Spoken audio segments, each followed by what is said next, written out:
Comment t'appelles-tu? Nafas. Qui es-tu? Je suis la cousine de la mariée.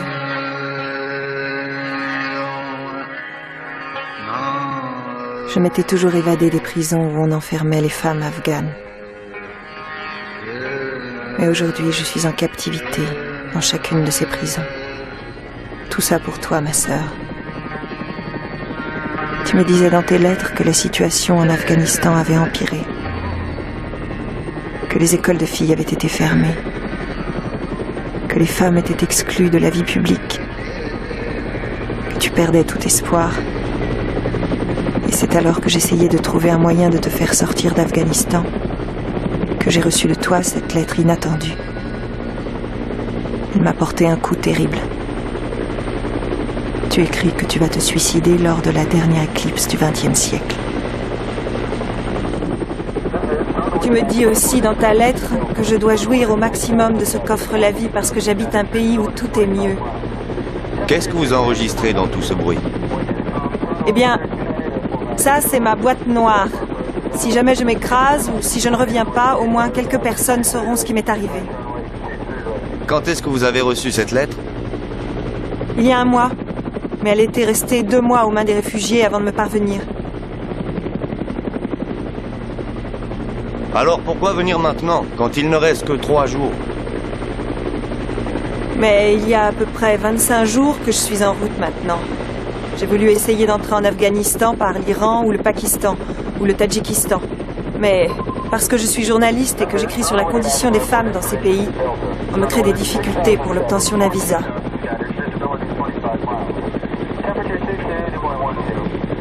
J'essaie maintenant d'atteindre la frontière iranienne et le sud de l'Afghanistan dans un hélicoptère de la Croix-Rouge.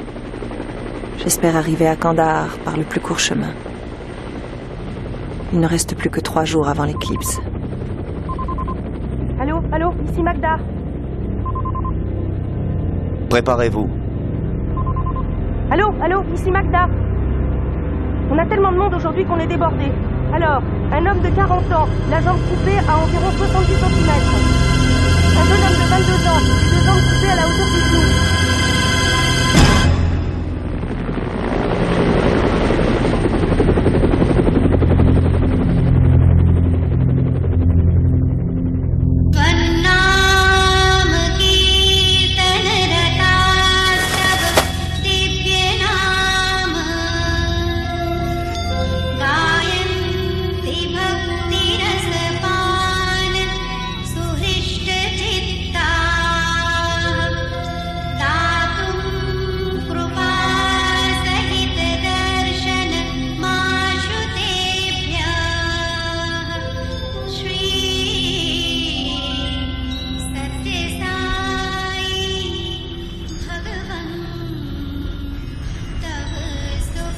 Mademoiselle Nafas, vous avez décidé qu'il fallait que vous entriez en Afghanistan.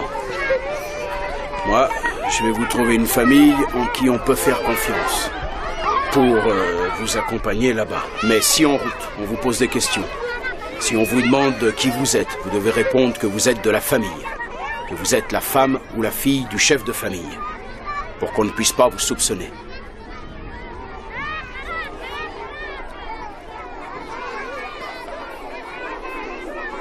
Écoutez-moi, mes sœurs. C'est le dernier jour où vous allez aller à l'école. Parce qu'après, vous allez retourner en Afghanistan. Et en Afghanistan, vous ne pourrez pas aller à l'école. Vous devrez rester à la maison. Mais il ne faut pas perdre espoir. Parce que si les murs sont hauts, le ciel est encore plus haut. Et un jour peut-être dans le monde, on s'apercevra de votre situation et on vous aidera. Et sinon, ce sera à vous de prendre les choses en main.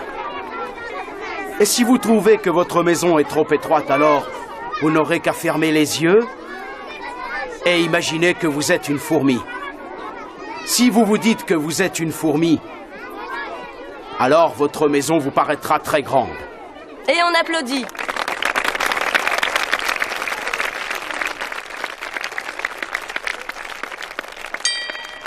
ici près de la frontière Vous avez afghane, déjà vu ces poupées? à ces fillettes qui vont retourner en Afghanistan. Vous connaissez les dangers.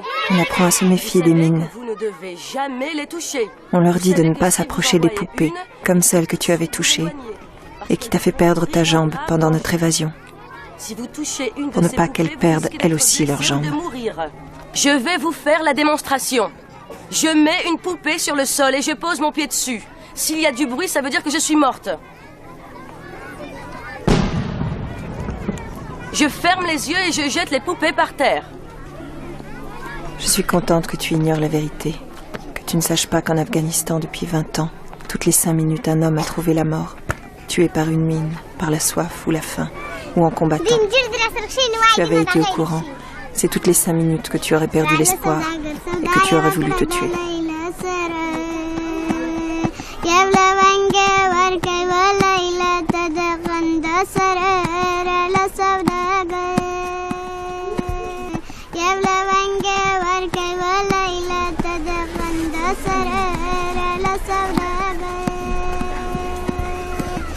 Le chef du camp a réuni toutes les familles qui vont repartir pour les prendre en photo. Et je peux choisir la famille avec qui j'irai comme 3e ou 4e femme. Ce qui m'inquiète plus que les hommes, ce sont les femmes Voilà. et leur réaction à ma présence. Levez-vous. Mais malheureusement, Allez. sous leur voile intégrale, levez-vous. je ne vois Allez, pas allez. leur visage. Voilà, Et on je ne ne bouge devine plus. pas ce qu'elles pensent de moi. Oui, 1, 2, 3, très bien. Recule un petit peu, toi. Allez, voilà. Regardez ma main. Ne bougez plus. Je ne sais pas si c'est le gouvernement actuel qui oblige les femmes à porter ces burqas, ou si c'est au nom de la culture afghane que le gouvernement a été obligé de voiler le visage de ces femmes. On ne bouge pas. On regarde la main. Voilà, c'est très bien. Lève un peu les mains derrière. En Afghanistan, Voilà. chaque groupe ethnique a un nom et une image qui lui est C'est propre. bien en place, que personne ne bouge. Hazara, Ouzbek, Turkmène, Tadjik, Kirghizi, Nouristani, Moghol, etc., etc. Mais les femmes de ce pays, Bougez plus. Regardez ma main. mais les femmes de ce pays, qui composent à peu près la moitié de la société, sont sans nom et sans image parce qu'elles sont toutes voilées. Voilà peut-être pourquoi on les appelle Siyazar ou tête noire. Vous voyez la tête noire là-bas? Je la vois, je la vois. Si je vous offre $100 pour le faire, Ne bougez pas. vous pouvez m'assurer que vous allez la ramener saine et sauve à Kandahar? Oui, Et vous êtes d'accord aussi pour la faire passer pour une de vos femmes? oui. Vous êtes prêt à prétendre qu'elle est votre 4e femme si en route on vous pose des questions sur elle?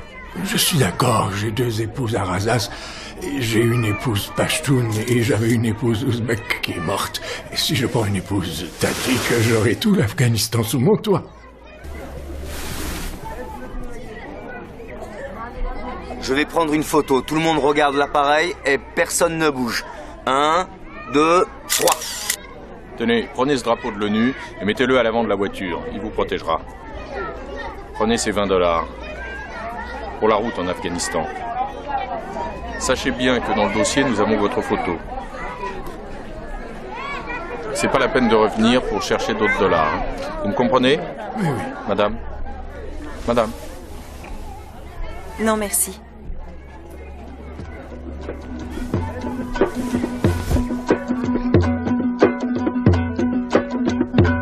خانه مالکان از نوتاسوا خانه مالکان از نوتاسوا خانه لیکاسو داور پاستا کی کدما خانه لیکاسو داور پاستا کی کدما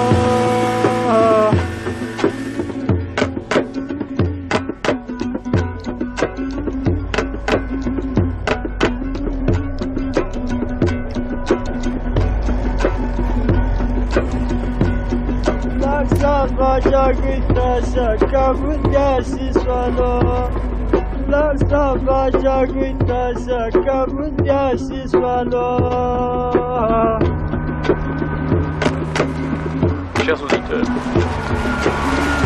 voici les dernières nouvelles de l'éclipse. La dernière éclipse du XXe siècle aura lieu dans 2 jours. Elle traversera l'ouest de l'Iran, puis continuera à l'est à travers l'Afghanistan.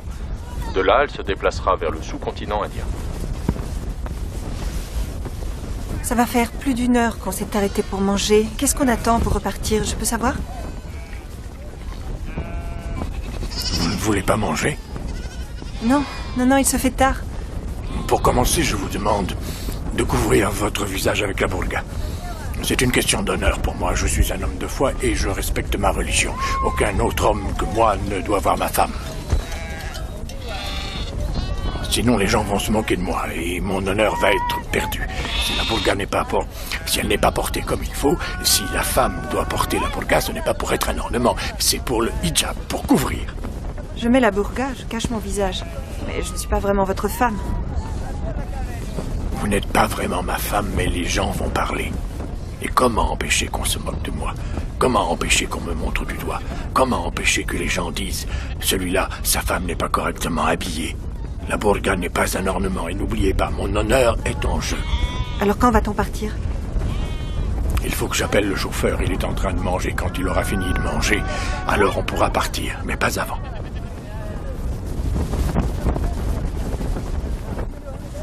Dites aux têtes noires de se presser.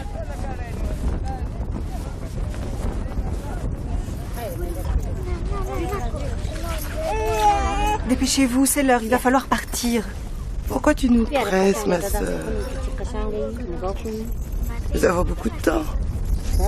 Nous finirons bien par aller à Kandahar. Il faut que nous arrivions à Kandahar demain. Laisse les filles peindre leurs ongles avant. Je leur dis de se dépêcher. J'aimerais rester des heures ici, à choisir les plus beaux vernis à ongles pour toi, ma sœur. Tu te rappelles la belle couleur violette que tu mettais sur tes ongles? Est-ce que tu portes toujours des bracelets multicolores? Ils font toujours de la musique quand tu bouges les mains? Tu te fais toujours des tresses? En mon absence, qui te les fait, tes tresses? Encore 2 jours, je serai avec toi.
Donne-moi ça. Toi, pousse-toi. Qu'est-ce que vous faites? Vous n'avez pas honte de vous attaquer à des enfants? Ne pleurez pas, les enfants, ne pleurez pas. Ne pleurez pas, les enfants, il ne faut pas pleurer. Il faut remercier Dieu de sa bonté. Merci, ô ciel, Dieu est grand, Dieu est bon, Dieu est grand, Dieu est bon. Remercions Dieu. Que Dieu nous garde en bonne santé. Que Dieu garde nos enfants en bonne santé. Dieu est grand, Dieu est miséricordieux. Nous le remercions de sa bonté, nous le remercions de sa grandeur. Nous remercions Dieu de ce qu'il nous donne. Nous remercions Dieu. Nous n'avons rien, nous ne demandons rien d'autre que de préserver la santé de nos enfants. Merci mon Dieu. Merci de nous ramener dans notre pays. Merci de sauver nos enfants.